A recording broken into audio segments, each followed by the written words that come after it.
Committee will come to order. I want to welcome our guests, and we'll get to our witness here in just a few minutes.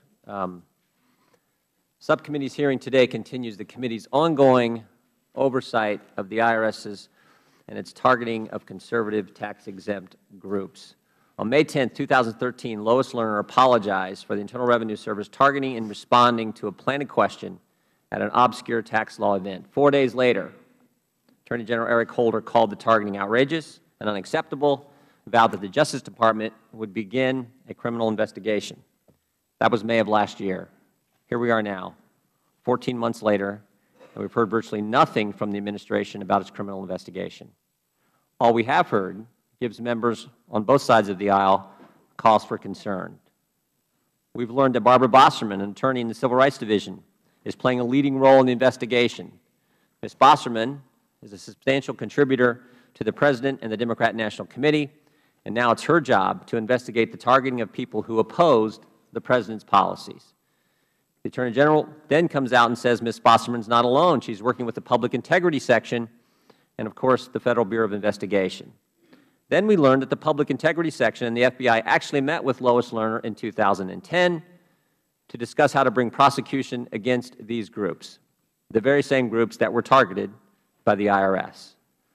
These are serious apparent conflicts of interest, but the Justice Department just wants us to look the other way. No big deal, they say.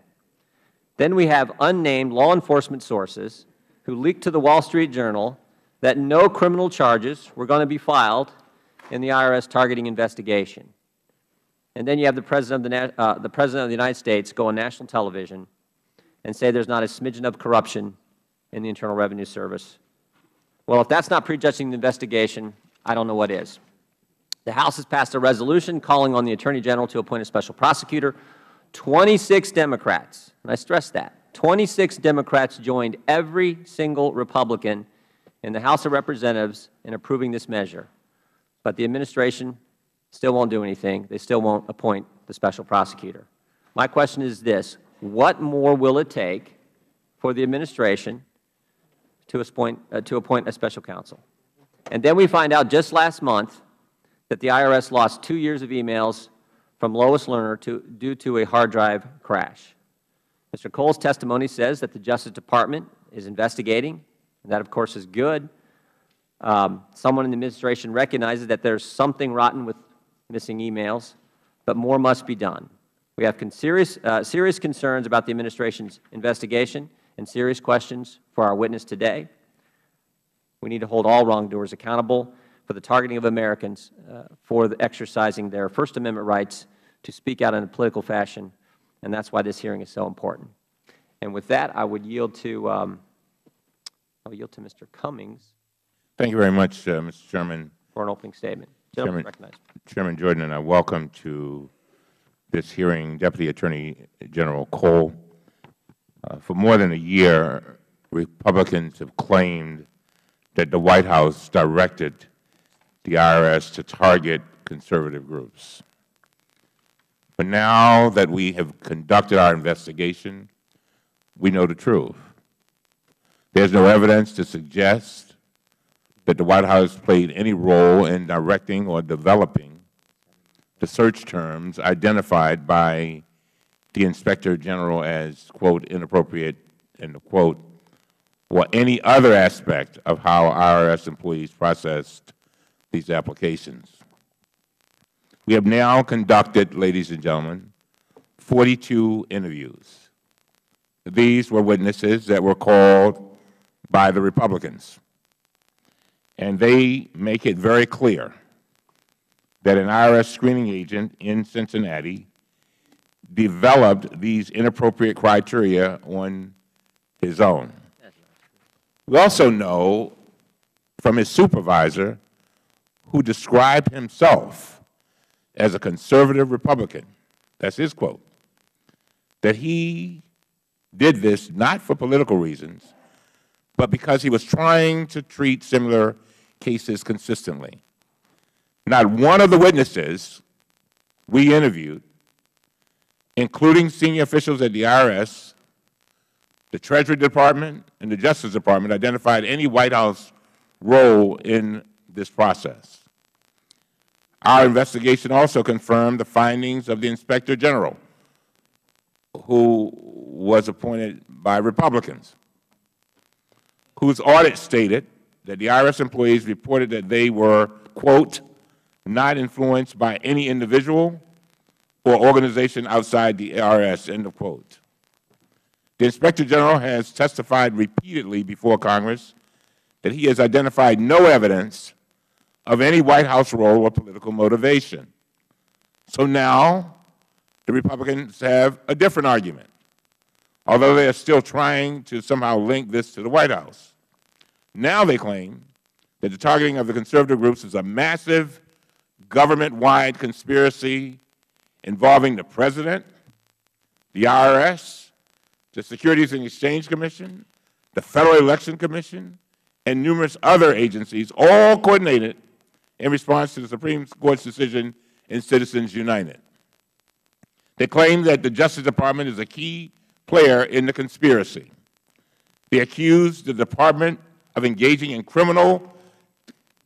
they accuse the Justice Department of the United States of America of engaging in criminal activity by obstructing the committee. They claim the Department is delaying or even closing down its own investigation for political reasons, and they claim that the appointment of a special counsel is needed. Mr. Chairman, our staff prepared a detailed 32-page memo that sets forth the top 10 most egregious accusations against the Department of Justice, as well as specific responses showing why each one is unsubstantiated. And I ask unanimous consent that this memo be entered into the official hearing record. Without objection. Let me address just one of these allegations.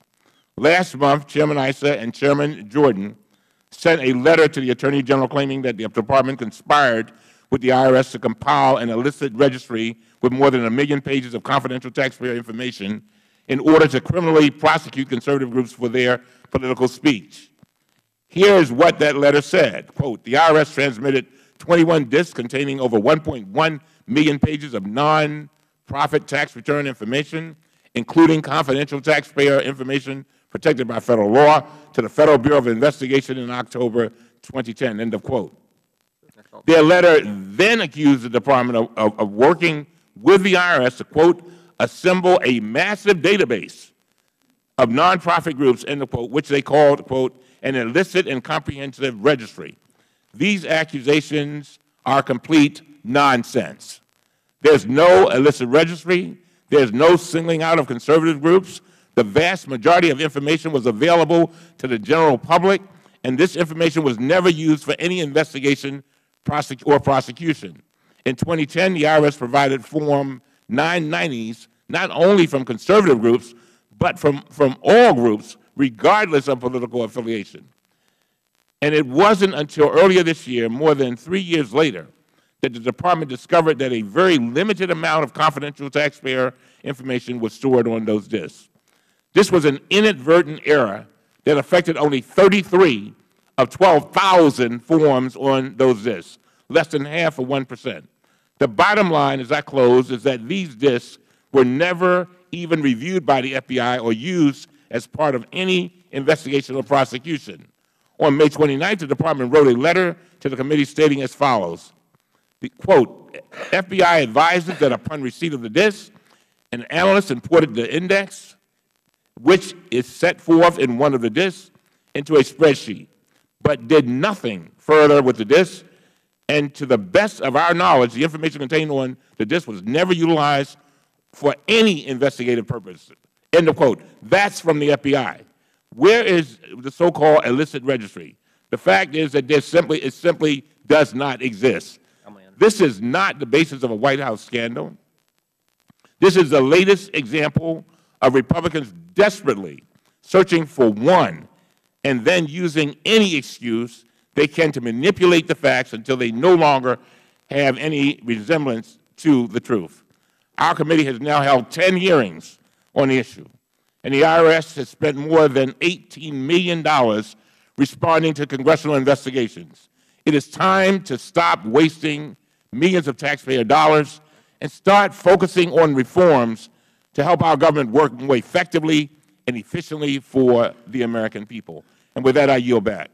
I thank the gentleman. I would just also ask for unanimous consent to enter into the record a couple of emails from 2010 from Mr. Pilger, lawyer in the Public Integrity Section of the Justice Department, emails to Lois Lerner, and I'll just quote, "Thanks, Lois. The FBI says raw format is best because they can put this into their systems." Again, the point that the ranking member was just talking about, 1.1 million pages, 21 disks of information. The FBI got it in the exact format they wanted, had this information for 4 years, and I'm aware of the testimony from the Justice Department that they did not use this information. But what I also know is they had it for 4 years, and it did contain 6103 confidential taxpayer information. But gentlemen, so with unanimous consent, I'd ask that we enter this into the record as well. Gentlemen, yield just 15 seconds. The ranking member. And I would ask that Mr. Cole, since we want to be effective and efficient and not be caught up in distraction and dysfunction, that when he answers his questions, that he be allowed to answer what you just stated, because I want to hear the answer to that too. All right? I do too, because we're going to ask him about it. I hope he does answer and doesn't say it's an ongoing investigation. I hope he does answer our questions today. That's why we got him here. Very well. Thank you. Anyone else wish to make an opening statement? For Mr. Cartwright, Ms. Duckworth? Oh, gentlelady is recognized. Thank you, Mr. Chairman. I'm reading the opening statement on behalf of Ranking Member Cartwright. And also thank you, Deputy General Cole, for testifying today. On May 14, 2013, Inspector General Russell George released a report stating that IRS employees had used inappropriate criteria to screen applicants for tax-exempt status. Republican and Democratic members, including myself, condemned the IRS mismanagement identified in the Inspector General's report. Despite legitimate concerns expressed by some members before this committee had even begun to investigate, Chairman Issa went on national television and declared the IRS was involved in the targeting of the President's political enemies. The Inspector General has repeatedly refuted this baseless allegation. He reported that senior leaders at the IRS said the criteria were not influenced by any individual or organization outside the IRS. Then, on May 17, 2013, the Inspector General was asked before a Ways and Means Committee, and he, quote, "Did you find any evidence of political motivation in the selection of tax exemption applicants?" He responded, quote, "We did not, sir." After interviewing 42 employees from the IRS, Treasury Department, and DOJ, and receiving more than 680,000 pages of documents, the committee has not found any evidence of White House involvement or political bias. Despite these facts, Republicans continue to invent partisan election season conspiracy theories. One of the latest allegations is that the Supreme Court's decision in the Citizens United prompted President Obama, Democratic members of Congress, and the IRS, DOJ, and other agencies to launch a government-wide effort targeting conservative groups. While I firmly believe that the Citizens United decision severely undermines our campaign finance laws, allowing special interest dollars to drown out the voices of average Americans, Republican attempts to characterize these concerns as evidence of political pressure for agencies to target conservative groups lack merit. These preposterous accusations have also been contradicted by the committee's own investigation. We already know that the inappropriate criteria started with IRS employees in Cincinnati. The Inspector General's report said, and I quote, that they developed and implemented inappropriate criteria. The IRS screening group manager in Cincinnati confirmed this fact in a committee interview. He explained that his employees first came up with inappropriate search terms, not for political reasons, but to promote consistency. And he proved his point by telling us that he is a conservative Republican. Former IRS Commissioner Doug Shulman, a 2008 President Bush appointee, was asked, did the Citizens United case in any way affect the IRS process for handling tax-exempt applications? And his answer, no, to the best of my knowledge, it did not. Likewise, the head of the Election Crimes Branch at DOJ said, and I quote, Citizens United is not a problem. It is the law, and so no, I am not aware of any effort or part of any effort to fix a problem from Citizens United. While Republicans continue to promote their unfounded allegations, they conveniently overlook the funneling of dark money into elections. 501c4 organizations are not barred from participating in political campaigns, but the regulations are clear. They state that political activity must be an insubstantial amount of the group's overall activity, less than 50%. These groups can already gain tax exemption as a Section 527 organization, but that would require them to disclose their donors rather than keeping the American people in the dark about where they're getting their money. As I've repeatedly said, anonymous money in politics disrupts the democratic process. That is why Ranking Member Cartwright introduced the OPEN Act, which would require corporations and unions to disclose their political spending to shareholders and members. This legislation will shine a light on the dark money funding political activities. I commend Chairman Leahy and Senator Udall of the Senate Judiciary Committee for advancing SJ Resolution 19, a joint resolution proposing an amendment to the Constitution restoring reasonable limits on financial contributions and expenditures in elections. Thank you, Mr. Chairman, and I yield back. Thank the gentlelady. Members will have 7 days to submit opening statements. For the record, we now welcome our witness, the Honorable James M. Cole, as Deputy Attorney General of the United States. Mr. Cole, you know how this works. If you'd stand up and raise your right hand. Do you solemnly swear or affirm that the testimony you're about to give will be the truth, the whole truth, and nothing but the truth, so help you God? Thank you. Pleased to have you with us, Mr. Cole. Again, you've done this a few times. You got 5 minutes, more or less, but around 5, and you get to go, and then you got to answer our questions. So fire away. I'll take less than that, Mr. Chairman. And before I start, I want to thank the Chairman for accommodating the request I made to have a rescheduling of the date of this hearing. When it was first scheduled, I was already scheduled to be down at the southwest border, looking at the McAllen Station and dealing with the issues down there and meeting with the United States attorneys on the southwest border to try and deal with the issues we have there as well. So thank you for accommodating that. You bet. I'm here today to testify in response to the committee's oversight interest in allegations that the Internal Revenue Service targeted conservative groups seeking tax-exempt status. When the allegations of IRS targeting surfaced in May of 2013, the Attorney General immediately ordered a thorough investigation of them. That criminal investigation is being conducted by career attorneys and agents of the Department's Criminal and Civil Rights Division, the Federal Bureau of Investigation, and the Treasury Inspector General for Tax Administration, that's known as TIGTA. I have the utmost confidence in the career professionals in the Department and in TIGTA, and I know that they will follow the facts wherever they lead and apply the law to those facts. While I understand that you are interested in learning about the results of the investigation, in order to protect the integrity and independence of this investigation, we cannot disclose non-public information about the investigation while it remains pending.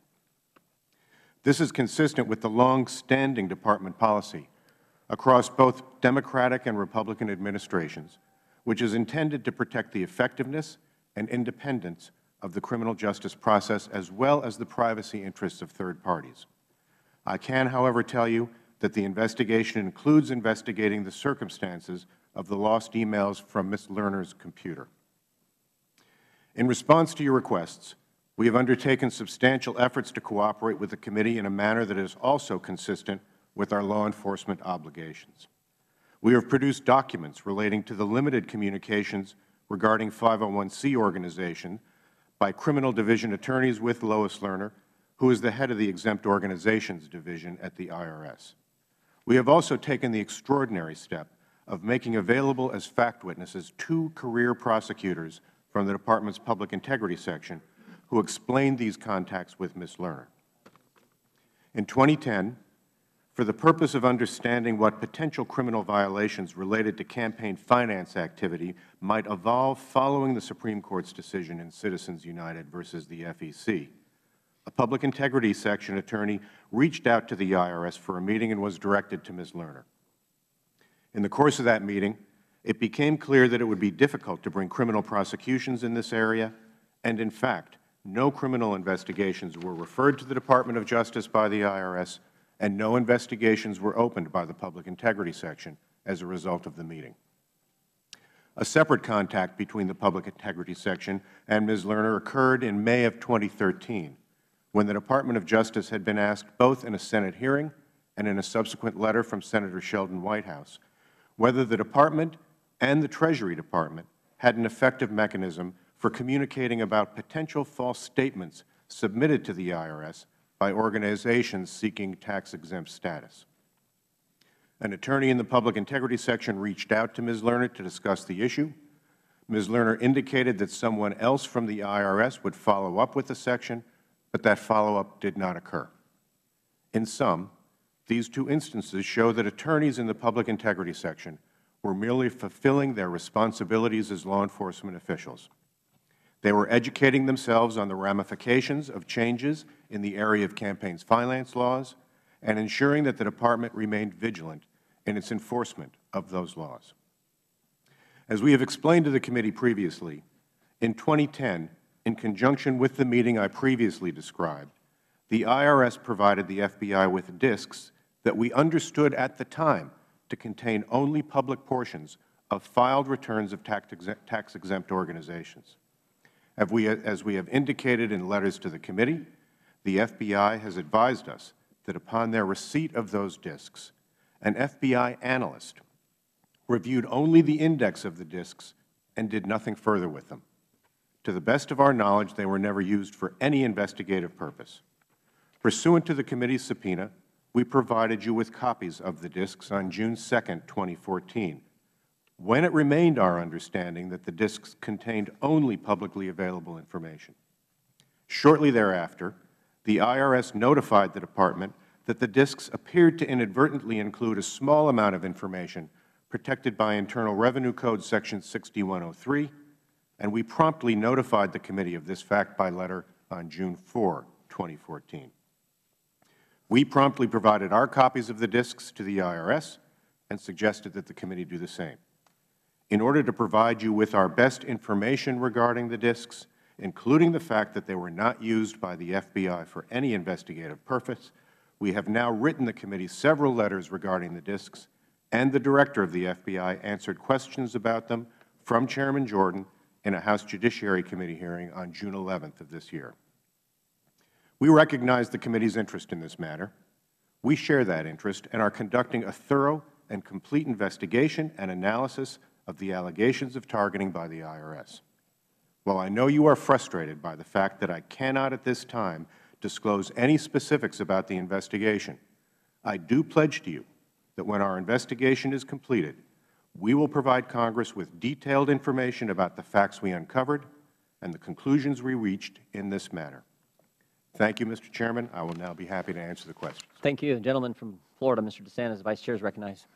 Thank you, Mr. Chairman. Good morning, Mr. Cole. Mr. Cole, we learned in Congress on June 13, 2014 that 2 years' worth of Lois Lerner's emails were missing. The IRS would not produce those. When did the Justice Department learn of that fact? I think we learned about it after that from the press accounts that were in the paper following the IRS's notification to the Congress. Okay. So you actually read about it in the press, so nobody in the IRS ever went to the Justice Department to give you a heads-up knowing that you were conducting the investigation, that some evidence may have been destroyed? Not before the 13th of June. Okay. Now, let me ask you this. If you said in your testimony that you share the committee's interest and you're conducting a thorough and complete investigation and analysis of the allegations of targeting by the IRS, if that is the case, then I guess my question is, why wouldn't you have known that these emails were missing? Did you just simply not seek to obtain those in the course of the investigation, or did the IRS not provide documents that the Justice Department requested? Well, again, it's difficult to get into the details of the investigation, but there's a number of different sources of emails in the IRS. There's lots of recipients and senders, and we were looking at many different forms and sources of those emails, and it didn't become apparent based on that that there were any missing emails before that. Now, let me ask you this. If somebody, you're investigating an entity, government agency, whatever, that agency has a duty, once they know they're under investigation, to preserve evidence, correct? That's correct. And they have a duty to produce the relevant documents that are requested in the course of that, correct? That's correct. And that would fall, I guess, ultimately the agency head is responsible for ensuring that the agency complies with the Justice Department, right? I would imagine the agency head ultimately bears responsibility, but there's people further down who actually do the work. Now, in the course of investigating a case, if you're investigating an agency, an entity, and there's evidence that is destroyed and that agency knows that they're under investigation, don't they have a duty to report that to the Justice Department so that you know that the evidence has gone missing? We would like to know that information. It depends on when they learn of it, and it's certainly information that we would like to have. Let me ask you this. If you're in court and you make a representation to a judge, even if it's in good faith, and you later find out that the representation you made is factually incorrect, you have a duty as an attorney and a member of the bar to go back to the court and follow a duty of candor to inform the tribunal of the mistake and correct the record. Is that right? That's correct. So do you think that as you in the Justice Department look in a congressional investigation, if we have somebody heading an agency or who's involved with an agency and they provide information to us and that information later they determine to be incorrect, do they have a duty of candor to the Congress to correct the record? Yes. Very well. Let me ask you this, Mr. Cole. There was a letter. We had sent a subpoena for documents, and we received a response on May 28, 2014. It was signed by Peter Kadzig. And in that, the Department's position is the same. There are certain items that we requested that the Department's not going to produce. Is that accurate? That's correct. Okay. And the reason for that cited was substantial confidentiality interest. And I just wanted to clarify, is not producing the documents, is the reason for that, is the President actually exerting executive privilege in this matter? I don't believe there was an assertion of executive privilege. There's law enforcement sensitive documents and documents involving ongoing investigations that traditionally over decades, the accommodation with the Department and the Congress is that those are not produced because they are law enforcement sensitive items. My final question would be, this Congress held Lois Lerner in contempt, almost 9 weeks ago. Federal law requires when that happens that the U.S. Attorney for the District of Columbia take that to a grand jury. Is it your understanding of that law that that is an obligatory duty, that the U.S. Attorney must take that before a grand jury? My understanding of the law is that it does not strip the U.S. Attorney of the normal discretion that the U.S. Attorney has. He proceeds with the case as he believes it is appropriate to do so. So 2 U.S.C. 194 says it shall be the duty to bring the matter before the grand jury. So you're saying that actually, even though Congress mandated a duty, a prosecutor would essentially be able to trump that language by exercising discretion? I believe that there's aspects of it that give any prosecutor prosecutorial discretion on how to run a case and how to review a matter. I understand this matter is under review, and as far as whether or not it has been presented to the grand jury, that's information that you can't disclose because grand jury proceedings. I understand that entirely. Okay, my time is up. Maybe we'll follow up on that, and I yield back. Gentleman from Maryland is recognized. Deputy Attorney General Cole, I want to thank you very much for being here, and I wish it were under more constructive circumstances. Unfortunately, the Republicans on this committee has accused your department, the Justice Department, of engaging in criminal conduct, of obstructing the committee, and of conspiring with the IRS to criminally prosecute conservative groups for their political speech.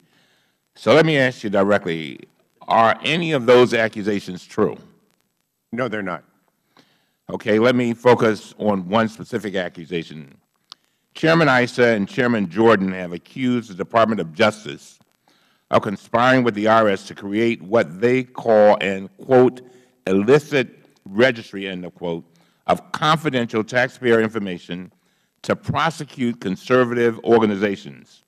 The claim is based on the fact that back in 2010, the IRS provided to the FBI 21 computer disks with annual tax returns, or Form 990s, from organizations with tax-exempt status. According to your letter, these disks contain the forms of all groups that were filed between January 1, 2007 and October 1, 2010, and I quote, regardless of political affiliation. Is that correct? That's my understanding, Representative Cummings, but I have not seen the list myself. My understanding is it was presented to us as public record information and not selected on the basis of any sort of political affiliation. So based upon your knowledge, they were not just conservative organizations? No, that's not my understanding. As I understand it, the vast majority of this information is accessible to the public. This public information is the same as what the IRS provides to the nonprofit organizations guidestart.org. Is that right, to your knowledge? My understanding when we received the disks is that it was represented to us that it was all public information. So these forms were provided in 2010, but earlier this year, more than 3 years later, you discovered that a very limited amount of confidential taxpayer information was stored on those disks. Is that correct? That's correct. This error affected only 33 of 12,000 forms on those disks. That's less than 1%. Is that your understanding? I don't know how much specifically it was. I knew it was a small amount. Do you have any reason to believe that this error was intentional or that these redactions were done incorrectly or on purpose? I have no basis to be able to conclude anything on that other than it's just a small amount and what was represented to us when we received them. Okay, well, finally, to me, the most important point here is that these disks were never reviewed. Is that right, to your knowledge? That's correct. Other than the index, the basically first page of it, they were never reviewed and never used. And so, Deputy Attorney General Cole, to conclude, when you hear claims, and I hear, having dealt with the Justice, having practiced law for so many years, and dealt with the Justice Department in so many times, and I mean some of our best and brightest citizens go into that department. Many of them could make a lot more money doing other things, but they decide that they're going to give their life to what I call feed their souls and make a difference for people. And then just the idea to hear that the Justice Department is accused of criminal activity, the very department that has done so much to make sure that our laws are upheld. I mean, it's very upsetting to me, and I'd just like to give you an opportunity, since you represent so many of these wonderful people who have decided to give their careers to us, and the idea that they're working hard, but then they hear these accusations. But I just want to know your reaction to that. Well, Ranking Member Cummings, I represent all of them. And the career people we have at the Department of Justice are really some of the best and most honest lawyers I've ever seen. The amount of integrity that's there is really quite astounding. You're right. They do sacrifice a great deal of money to work there, but they work there because they feel that it's important to go after the pursuit of justice. They work to try and find out what the facts are, what the law is, apply the facts to the law, and let the chips fall where they may. There is no politics that's involved with all of these career people, and it's really impressive to see the work that they do and the results that the Justice Department is able to bring about and the credibility that the Justice Department has because of the wonderful work of the career lawyers that we have. It is my understanding that if you all find that this crash of Ms. Lerner's computer had any criminal elements in it, you would be looking into that and addressing it as you would any other criminal case. Is that correct? That's what we do in everything. We look to determine whether there is any facts of any criminal violations of any Federal laws, and if there are, we act appropriately. That's the whole purpose of the Justice Department, is to find out what's going on, what the truth is, and then take appropriate action. Thank you very much, Mr. Chairman. I thank the gentleman. Mr. Cole, isn't it true that Richard Pilger met with Lois Lerner back in 2010? Yes, it is. All right, and isn't it true that he got the information, this 1.1 million pages of information, in the format that he asked for it? The FBI wanted it in? I think there was a request of several different forms it could come in, as I understand it, and we were asked to pick which one the FBI would prefer. Lois Lerner said, we're checking with my folks on getting you the disk we spoke about. Incoming data regarding 501c4 issues. Does the FBI have a format preference? Mr. Pilger says the FBI says raw format is best because they can put it into their systems like Excel. So you got it. So Pilger meets with Lois Lerner. You guys asked for specific information. That's right? You guys asked for this data? I'm not sure. I haven't seen an email specifically asking for it. I think all of that Well, it sure implies when you get it in the format you want, when you say, well, we'd like it in the Excel format, we'd like regarding 501c4. So it sure looks like you asked for it, and then you got the data, right? My understanding is we did get the data, that the requests were made before the meeting, well, here's and a that question. the data was delivered Here's a question. after If it's the meeting. publicly available information, why did you ask the IRS for it, and why did you have to meet with Lois Lerner to get it? I don't have an answer to that right now, other than maybe Well, that's an important point. We'd like an answer to that. I can take that back and try and find it. No, you're the one who said several times already it's public information, yet you had to go to Lois Lerner in the IRS and get it in the format you wanted? And Mr. Cummings says that's no big deal? And you had it for 4 years? You had this for 4 years, correct? The information, the disks were in the possession of the FBI for 21 disk, 21 disks. 1.1 million pages, I think that's correct. and most importantly, it did contain 6103 information, correct? We learned that on about the second. I didn't ask when you learned it. I said it contained it, correct? We learned it late that it contained it, yes. Mr. Cummings just made this big deal out about this is no big deal. Well, in fact, it is. The Justice Department asked for information that you said is publicly available, but you go to Lois Lerner to get it. You get it in 2010 in the format you want it. It's 21 disks, 1.1 million pages. You say it's available publicly, but you don't get it publicly. You go get it from the IRS, and it contains confidential taxpayer donor information. All those are facts, correct? They're not necessarily facts that are all linked together, though, Mr. Chairman. They're all in the Facts that database. exist. They're all in the database, correct? The IRS told us it was confidential. I didn't make that up. Chairman Issa didn't make that up. The IRS told us it was confidential information in there. There was no request at the time. I'm not even sure if the Justice Department requested the information or if the IRS offered it. I'm not sure how the idea of when you get it in the format you asked for, it sure looks like you asked for it. If I can finish, Mr. Chairman, I'm not sure how the actual idea of providing that information to the Justice Department came up 4 years ago, but it was provided after the meeting. Let's go to your testimony, your written testimony. You say on page 2 of the written testimony I got that there was a separate contact between this same lawyer, Mr. Pilger, and Ms. Lerner in 2013 in response to Senator Whitehouse comments in a Senate hearing looking at ways to bring a false statement action against the very groups who wound up being targeted by the IRS, right? You follow where I'm at in your testimony? No, it has nothing to do with the groups targeted by the IRS. That's not correct. Regarding false, whether or not false statement cases could be brought. They're the same groups, trust me. And an attorney in the public integrity section reached out to Ms. Lerner to discuss the issue, correct?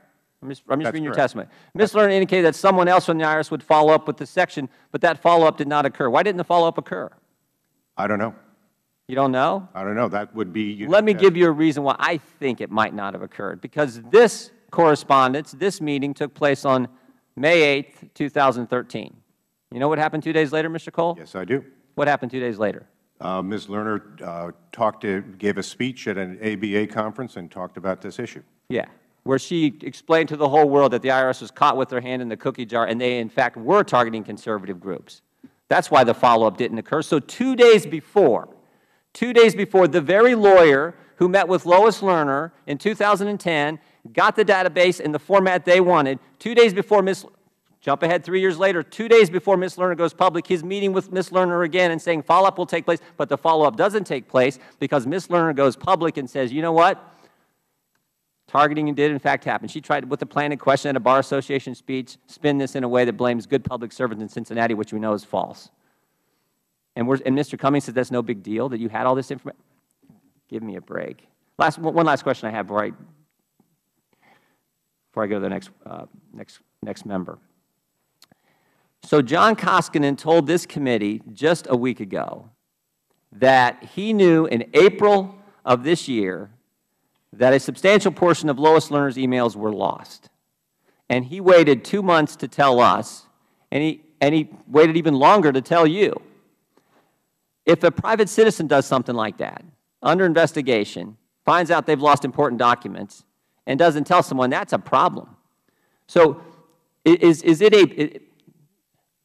a big deal to you, Mr. Cole, and a big deal to the Justice Department that the head of the Internal Revenue Service waited 2 months to tell the United States Congress, 2 months to tell the American people, and most importantly, 2 months to tell the FBI and the Justice Department that they had lost Lois Lerner's emails?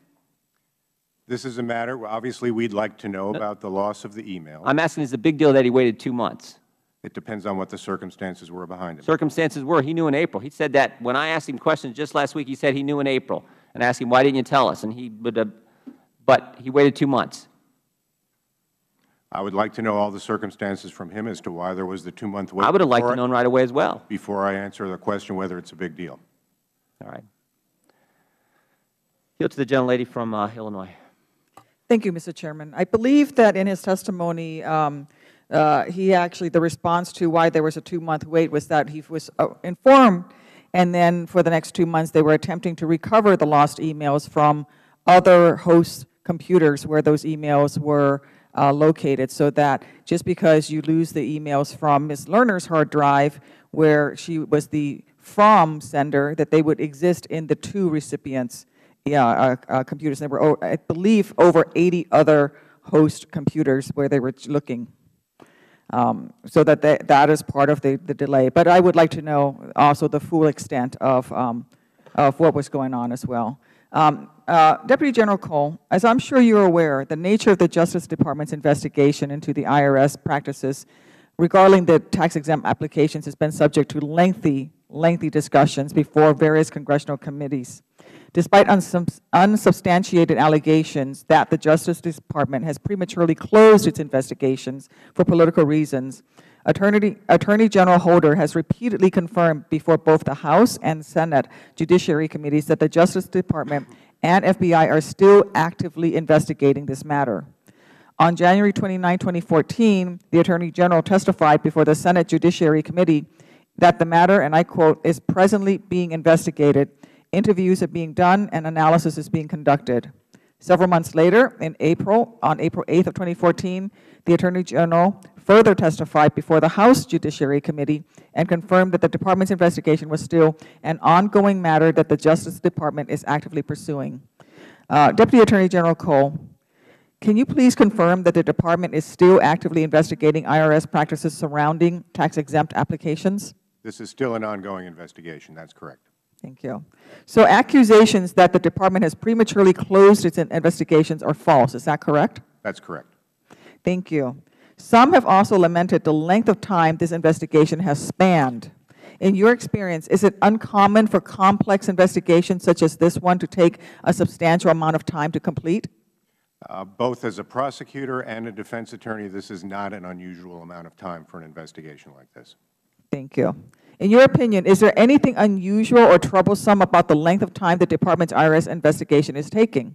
Not that I've seen, no. So this is standard. This is other investigations of this complexity you would expect would take a similarly lengthy amount of time? This is normal, yes. Okay. Can you comment on reports that the Justice Department has decided not to bring charges against IRS officials? No decisions have been made in this case. Okay. Can you confirm that no decision has been made yet about whether to criminally charge anyone in DOJ's ongoing investigation? I know you said that, but because in reference to the fact that the investigation is still ongoing. There have been no decisions made about this case as of right now. So there's still potential for criminal charges if you were to discover in the investigation some cause? The whole range of options are still open. Thank you. I thank you for your cooperation today, and I want to give you a chance to respond to some of the allegations, whether the Justice Department worked with the IRS to compile the massive database for illicit and comprehensive, an illicit and comprehensive registry by federal law enforcement officials. Was this something that was a collusion between the Justice Department and the IRS? No, it was not. Did the DOJ or the IRS use this registry for the potential prosecution of nonprofits? We didn't. As a matter of fact, we didn't use it for any purpose. Okay. And both Chairman Issa and Chairman Jordan have said that in the letter on June 10, 2014, that a special prosecutor is needed for a truly independent criminal investigation of the IRS targeting. Do you support that? I do not. I don't think one is necessary here. Okay. Now, I'm going to give you a little time to respond to the accusations on how the DOJ is conducting this investigation and these allegations that you're colluding, that you're delaying, that you're lying. And I only have 30 seconds left, so it's not a lot of time, but go ahead. Well, short of saying we're not doing that, this is the same thing. We're not talking about what we're doing in investigations either way.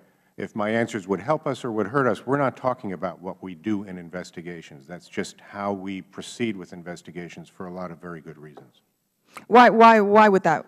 Can you name some of the good reasons why you would do that in general? You don't want, first of all, you don't want people to prejudge when not all the facts are in. You want to make sure that you gather all the facts that are available so that you have a complete and full record upon which to make the determinations. You want to protect people's privacy, because many times people will provide us information, and you don't want to start going out and telling everybody who is talking to us, who is not talking to us. You don't want to have some witnesses infected by what other witnesses have said, so that you can get the pure statements from each type of witness. Some people you may just want to make sure they're protected because there are allegations about them that turn out not to be true, and it's not fair for those to be published. You also just want to make sure that everything is done with fairness and thoroughness, and you want to make sure that you have the ability to do that without the interference and the glare of a public spotlight. That's not the way investigations are done well. Thank you. I'm out of time, Mr. Chairman. Mr. Cole, would that include the President of the United States prejudging the outcome of the case when he said there's not a smidgen of corruption? You just talked about how you didn't want anyone saying anything, you can't know who you're talking to, what's going on, but yet the head of the executive branch prejudges the entire investigation on a nationally televised interview? Mr. Chairman, I'm talking about what the Department of Justice does. Lots of people— You're talking about doing a good investigation, getting to the truth, and you don't want certain witnesses and certain people talking about it. I would think that would include the highest-ranking official in the country. Mr. Chairman, if I may, we don't want— the Justice Department doesn't talk about the investigation. We're the ones who know what the facts are and what the facts are that we're gathering. Lots of people have talked about this investigation on both sides of it. They're free to do that. That's part of the First Amendment rights. We do not do that because we're the ones with the actual facts. Well, but the President's different. Your boss is Eric Holder. His boss is the President of the United States. That's a completely different category than members of Congress or a private citizen talking about it.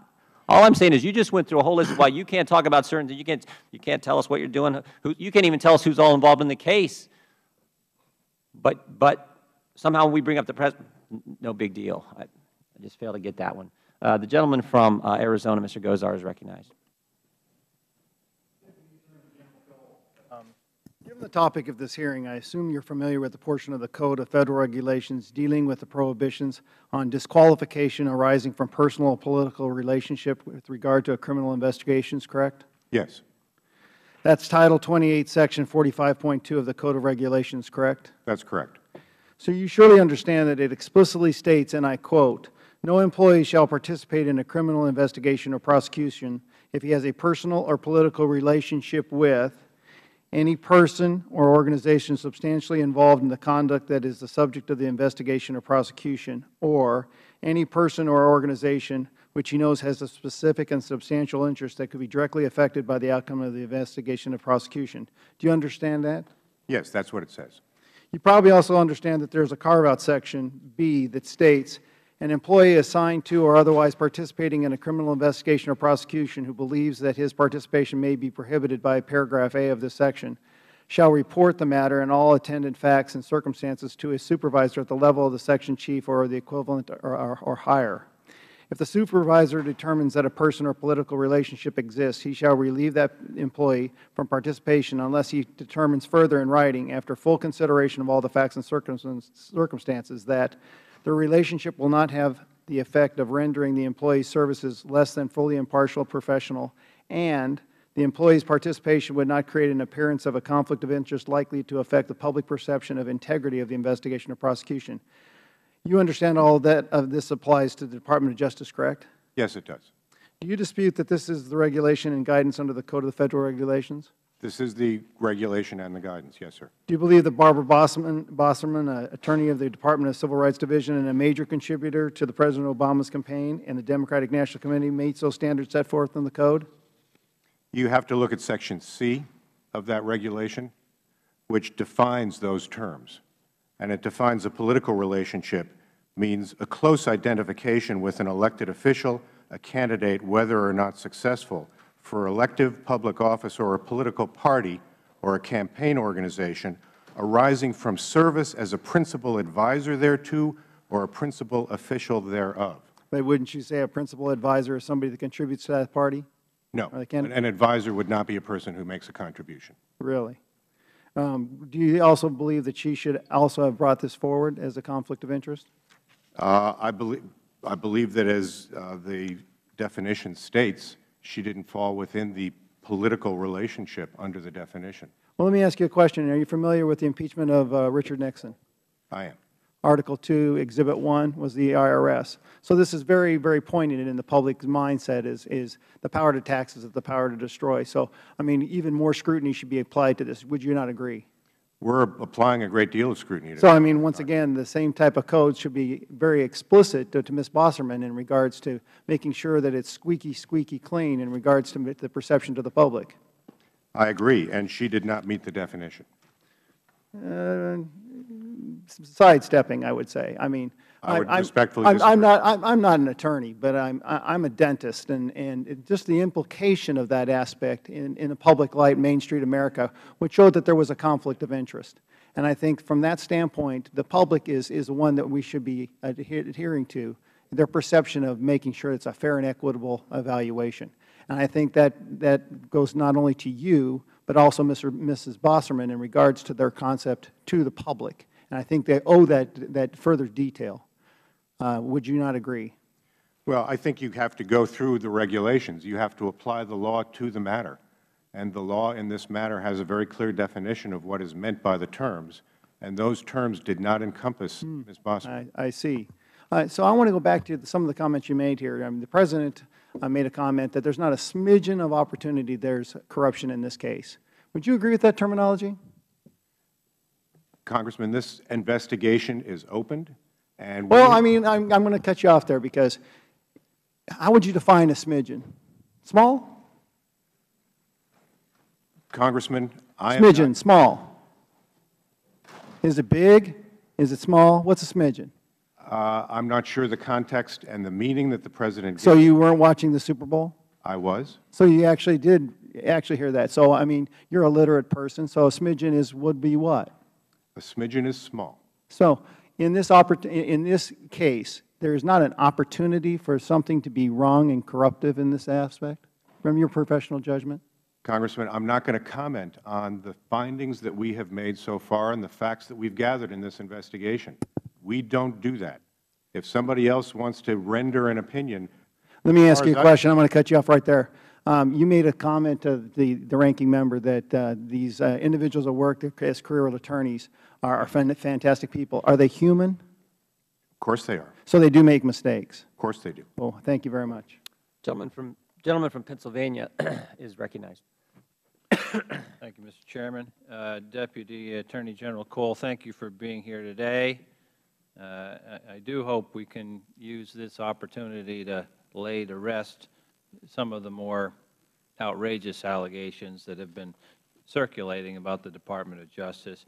As Chairman Issa and Chairman Jordan's May 22, 2014 letter to Attorney General Holder noted, they were, quote, shocked to learn that the Justice Department and the IRS had a meeting attended by Lois Lerner in early October 2010 to discuss the criminal enforcement of campaign finance laws. In that letter, Chairman Issa and Chairman Jordan claimed that testimony about the October 2010 meeting, quote, reveals that the Justice Department contributed to the political pressure on the IRS to, quote, fix the problem, unquote, posed by the Citizens United decision, unquote. Question.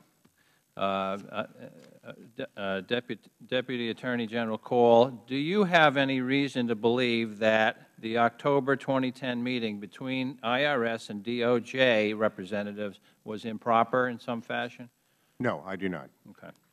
And I also wanted to say, during the transcribed interviews of the DOJ witnesses, committee staff asked about that October 2010 meeting.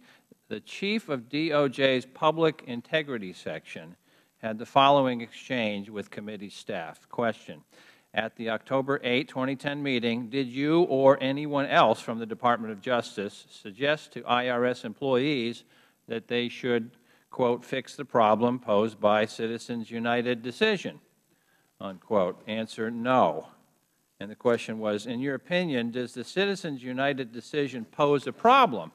And the answer was, it is not my role to comment on the law of the land. It is the law of the land. My job is to enforce the law. Citizens United is the law of the land. That was the answer that was given. And Deputy Attorney General Cole, do you agree that Citizens United is the law of the land and that it is DOJ's role and responsibility to enforce that law? Yes, it is, and to enforce all the other laws that are involved in that area. All right. Now, the Director of the Election Crimes Branch of the DOJ's Public Integrity Section was asked about Citizens United during his interview. In response, he said the following, quote, so Citizens United is not a problem, it is the law. And so, no, I am not aware of any effort or part of any effort to fix a problem from Citizens United. I am aware that it changed the law, though, and that law enforcement in reaction to such changes must be vigilant about the opportunities they present for lawbreaking. So my question for you, Deputy Attorney General Cole, are you aware of any attempt by the Justice Department to, quote, fix a problem posed by Citizens United? I'm aware of no such effort. There was no problem particularly. That was the law. Well, now that statements from DOJ witnesses and Deputy Attorney General himself have directly refuted the Chairman's allegation that DOJ, quote, contributed to the political pressure on the IRS to fix the problem posed by the Citizens United decision, I want to say I hope this claim is put to rest once and for all. It's time to stop creating fake scandals and start focusing on conducting real oversight, which is the charge of this committee. And I yield back. I would just ask to unanimous consent to enter into the record a statement made by Ms. Lerner at a speech 8 days after the meeting that Mr. Cartwright just referenced. This is a speech at Duke University, October 19, 2010, where Ms. Lerner said, and I quote, everybody's screaming at us right now, fix it now before the election. We got what Mr. Cartwright said, but what we do know is that Ms. Lerner gave a speech 8 days after that meeting and said, everybody's asking me to fix it. Mr. Chairman. I would yield to Mr. Chairman, a unanimous consent request. Unanimous consent request. I thank the Chair. Since we're putting stuff on the record, I would ask unanimous consent that the full transcript of the staff interview with the Director of the Election Crimes Branch at DOJ. I object. It is not the policy, Mr. Chairman, it is not the policy of this committee to put transcripts in the entirety out. I respect the gentleman's right to take any and all pertinent areas, but putting the questions and answers of transcripts has proven to be used to coach witnesses. And the coaching of witnesses later on, I'm sure Mr. Cole would tell you, is not productive in an investigation. Yes, the gentleman from California. I would just, Mr. Chairman, I have a second unanimous consent request. I would further ask, since, you know, we don't want to cherry pick around here, I was simply trying to avoid that, because I know that the committee chair frowns on that, that the May 29, 2014 interview with the Chief of DOJ's Public Integrity Section also be entered into the record. Again, I object unless the gentleman can cite appropriate items. He is certainly welcome to. But the policy of this Chair is that it is destructive to ongoing investigations to do entire transcripts, and for the most part it has been avoided. Well, Mr. Chairman, at the invitation of the Chairman, then I will cite two sections of those interview I hope the Chairman would not object to, be entered into the record at this time. I think that's fine. But I'm afraid I'm going to have to read them because otherwise you won't know. All right. Exactly. So the Director of Election Crimes Branch on May 6, 2014 said, and I quote, "Since I joined the Public Integrity Section in 1992, I've never encountered politically motivated decisions. To the contrary, it's been my consistent experience this section is active without exception on a strictly nonpartisan basis in all of its decisions and actions. In my experience, politics plays no role in our work as prosecutors, period." That was part of his interview, and I'd ask without objection that be entered into the record. And then the second one, Mr. Chairman, and then I'll cease. On May 29th, John Kennedy's birthday of this year, he told the Chief of DOJ's Public Integrity Section explained to our staff, and I quote, "Since I've been Chief of this section, of the Public Integrity Section, I have never encountered, nor would I tolerate, any politically motivated decisions. Politics does not and cannot play a role in our work as prosecutors." And I thank the Chair. All right. Thank you, gentlemen. We're going to try to get to two more before we got a couple votes on the floor, so the Chairman of the committee is recognized. Thank you, Mr. Chairman. General Cole, a couple of areas.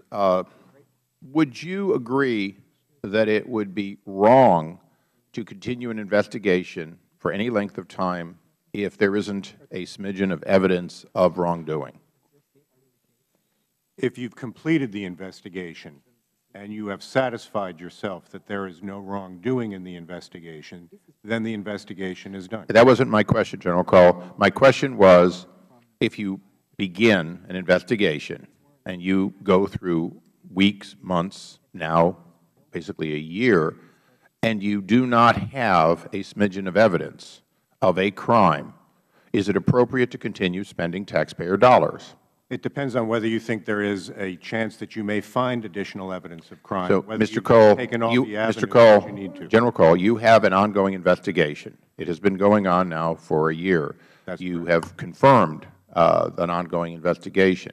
So it is appropriate to say that your answer is that there either has to be evidence of a crime or a belief by your investigators that there is, in fact, a crime that has been committed that you are investigating. Isn't that correct? There has to be a belief that there is still evidence that is necessary to be looked at to determine whether or not a criminal statute has been violated. Mr. Cole, Mr. Cole, I really appreciate your dodging on behalf of decorum, but not dodging. My question needs to be answered. The purpose You cannot spend taxpayer dollars if you do not have a belief that it's going to lead to a crime. That would be a frivolous investigation at some point, wouldn't it?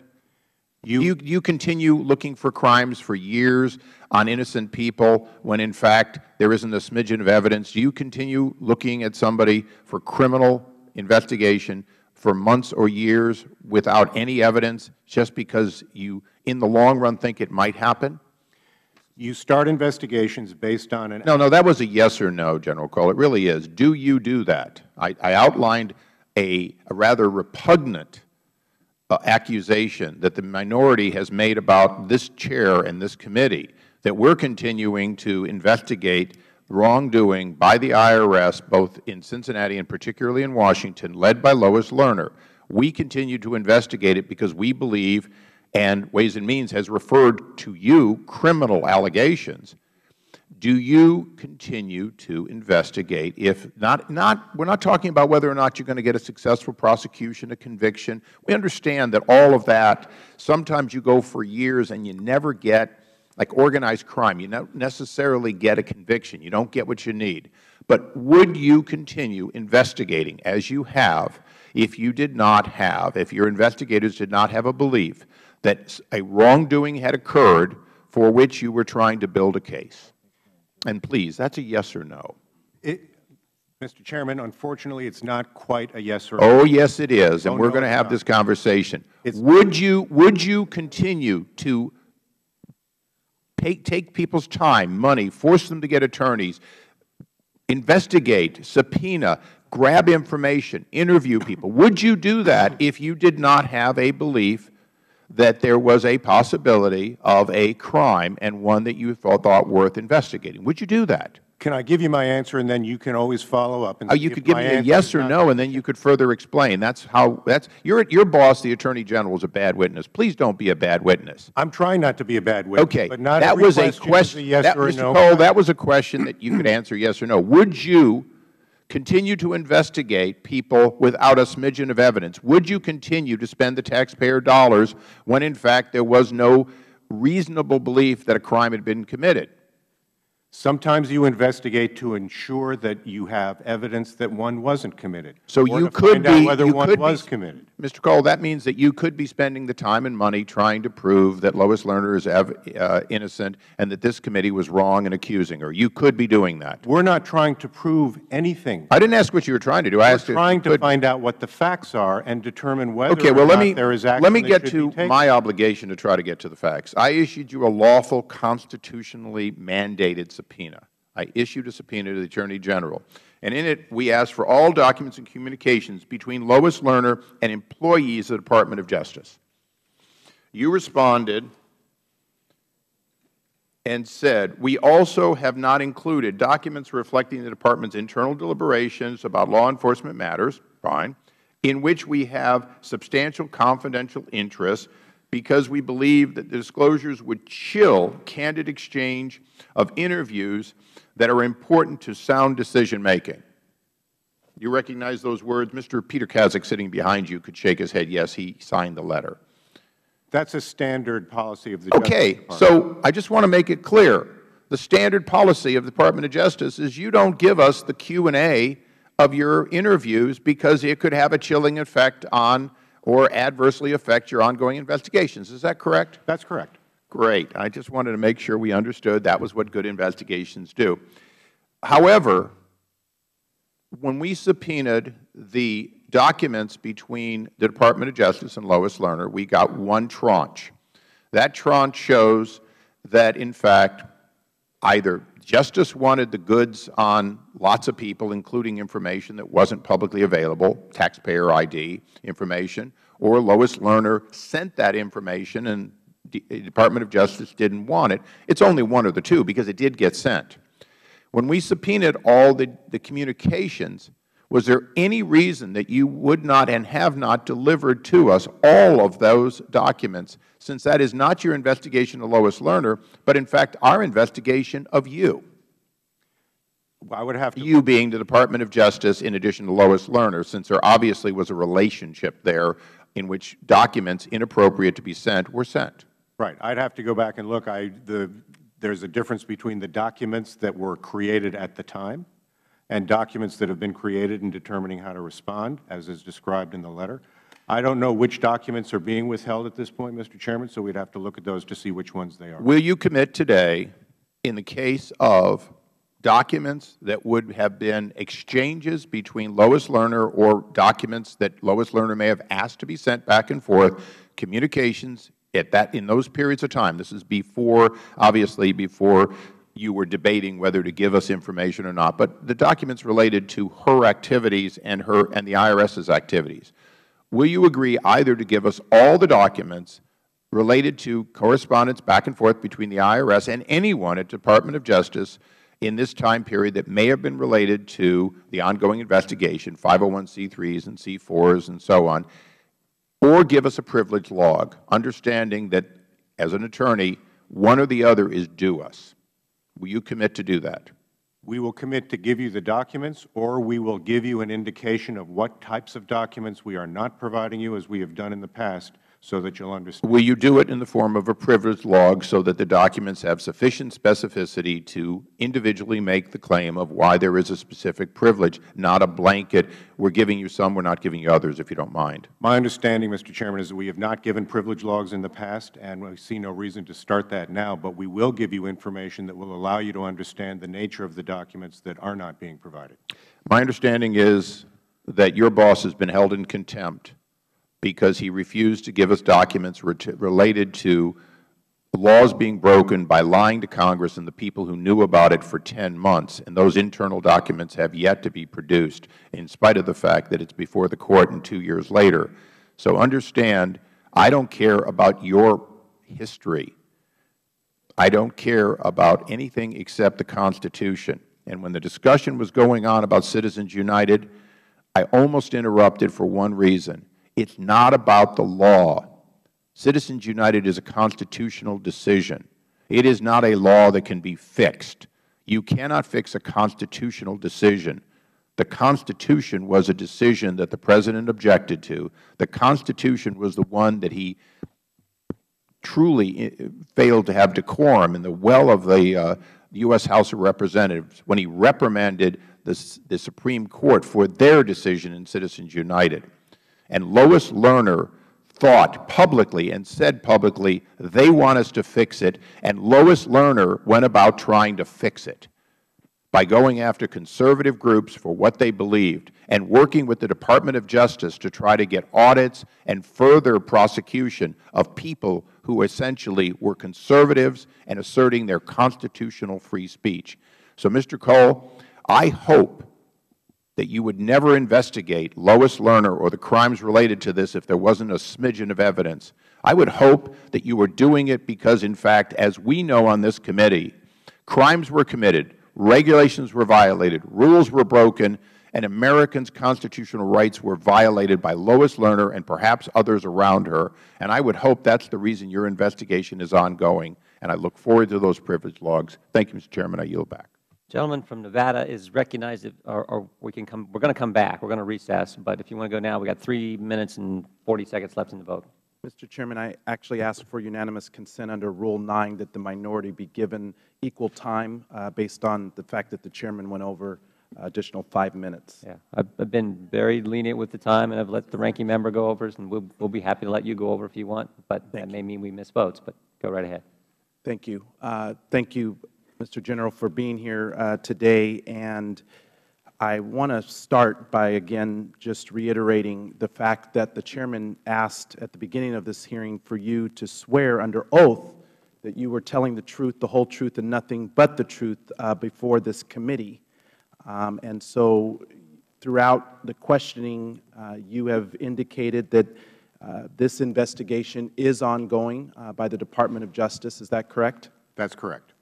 Is there any reason for members of this committee or for millions of Americans to believe that that is not the case or to believe otherwise? There's no reason, no. After the press report was released in January 2014, has Attorney General Holder explicitly stated to the public that the investigation is ongoing? I believe he has. Thank you. I want to bring to the committee's attention the fact, again, that many of us agree that there was absolutely wrongdoing by the IRS on the handling of the tax-exempt status, and the process was unacceptable and that people do need to be held accountable. I believe that the President famously referred to the IRS mishandling of these applications on Super Bowl Sunday as consisting of, quote, bonehead decisions.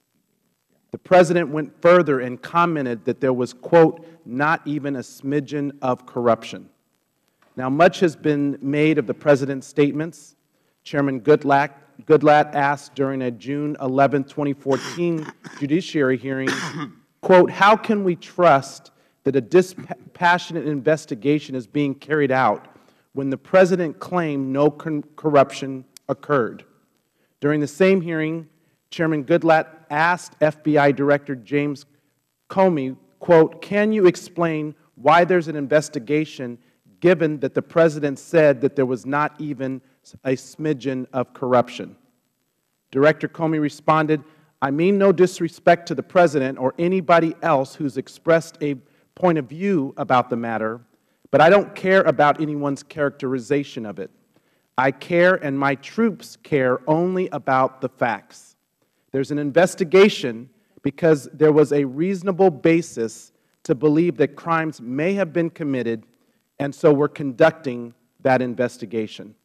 So, Deputy Attorney General Cole, do you agree with the assessment that outside characterizations, even by the President, have no bearing on a particular investigation? That's correct. People don't know what it is we know, and they have, we do our job and try to block out whatever people say on the outside.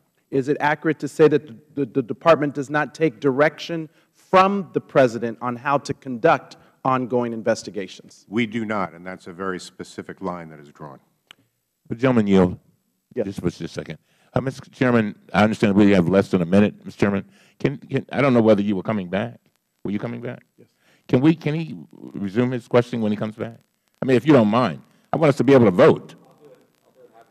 Yeah, yeah. Does that make sense? So I just want to make sure we get answers. We're out of time. We've got to get to vote. But there's 300 people who haven't voted. So Yeah, well, I'm not going to be one of them. all right. But it's totally up to I was going to let him finish. We can all 5 recess, minutes. Mr. Chairman. Yeah, Recess? All right. I'm going to ask one more question. I won't take your time. I'm going to have one quick question before I go. So I reserve my time, Mr. Chairman, until we return. All right. You'll be given your full 2.5, 3 minutes, whatever you had left. Mr. Colby, we are going to recess, but before we do, is the Department of Justice investigating why the IRS waited 2 months to disclose the loss of Lois Lerner's emails? I don't know if that's specifically what we're investigating. We're looking at the loss of the emails. And I'm asking you specifically, are you going to look at the fact that the head of the agency that targeted conservative groups knew in April and didn't tell us and didn't tell you for 2 months? Are you going to look at that fact? I think that depends on whether or not the IRS the Inspector General refers that to us. This is an area that we'll probably want to satisfy. What should the Inspector General have to do with it? If They're you think involved that's in a this. problem, I certainly think it's a problem. The American people think it's a problem. I would hope the Justice Department would think it's a problem. So why wouldn't you look into the 2-month lag? We'd have to determine if there's a potential criminal violation before we would look at that. We don't just investigate for no reason. There has to be some sort of basis or some sort of thought that it might implicate a Federal criminal statute. So we'd have to look at that first. All right. We'll resume. We're going to take a recess. Obviously, we'll be back in probably